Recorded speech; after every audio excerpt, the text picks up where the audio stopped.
Going to keep the conversation rolling. Welcome in Pete Lancetta, football coach at St. Augustine Prep. Good morning, Coach. Good morning, Sully. How are you? Pretty good, man. I guess you're in a good mood today after a nice win over Ocean City last night.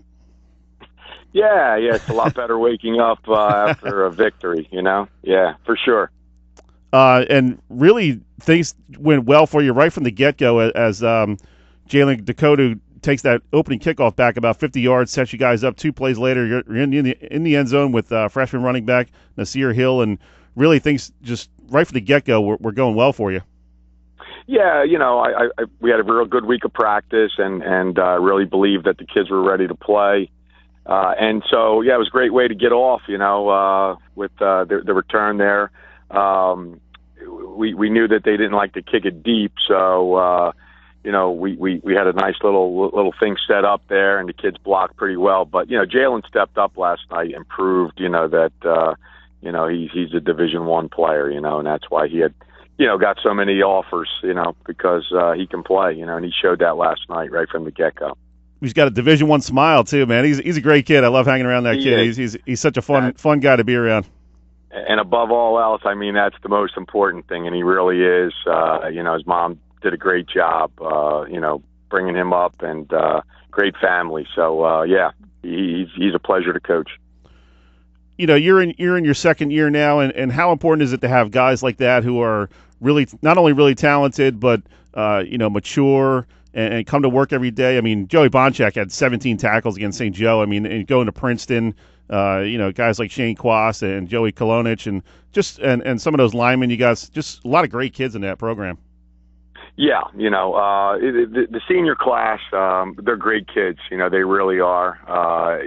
Not just on the football field, but also, in school, in their communities.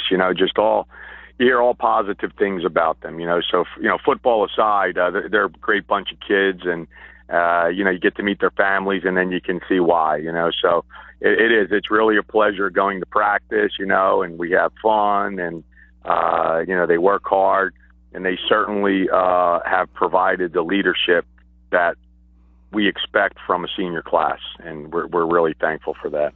Coach, it was funny late in the game. I was over on your sideline and talking to Mike Rizzo, and I said, "Hey, who's number 75? Man, he's a really good player." And he goes, "Great kid." First thing he said, he didn't say anything about how good of an offensive lineman he was. He goes, "Yeah, that kid's a great kid." Yeah, they are. I mean, they really are, and that's why it is such a pleasure, and not just the seniors, but right on down, So I guess he's talking about Big Jake. Yeah, Big Jake. His last name escapes me, but Ketchik. Ketchik, that's right. He's a sophomore offensive tackle. What's the potential of that kid? I mean, he's 6'4", 310 as a sophomore, and just pancaking people. Yeah, and the thing is, his work ethic during the off season was tremendous. I mean, what we do in the weight room, and then after that, he did things. Kind of when I say on his own, he went to things other than what we were doing, just to enhance his craft. And so that's where it all starts. He's got the size, but, there are kids like that, and they just don't put forth any effort, but he does the extra. And I think, it's going to be interesting. He's going to have he's got a bright future. That's for sure. I was like, you kidding me? That kid's a sophomore. He's a truck. Yeah. Our center, Justin Miranda, who's doing a great job, by the way. His first year ever, starting, but he's the only senior on the line. So we're going to have everybody back. We got some young kids coming up as well, so we'll have more depth on the line for sure next year. Talk with Coach Pete Lancetta from St. Augustine football. And Coach, one thing I wanted to really dive into for the next 2 minutes or so is quarterback Chris Allen. Had a really rough game against St. Joe, threw 4 interceptions. He's done such a great job the last couple of weeks. Took ownership of that performance. He was telling me after last night's game, said, "Hey, that was on me, guys. I promise you, I'm not going to be that way again." What does that tell you about a quarterback in high school that can talk to his teammates like that and say, "Hey, look, that was my fault. It's nothing on you guys. I'm going to be better"? Well, first of all, he's a great kid. First and foremost, outstanding student. And just. he's aces all the way around.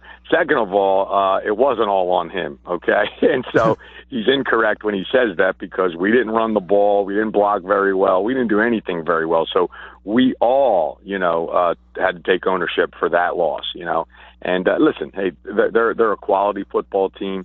I didn't think we can run the ball successfully against them. So, we threw the ball what I felt was like 50 times, but in essence, it was in actuality it was about 20 sometimes, right? 20, and that's a lot for any teams that I coach. But that's we took a chance and it didn't work, So, but just him showing that maturity.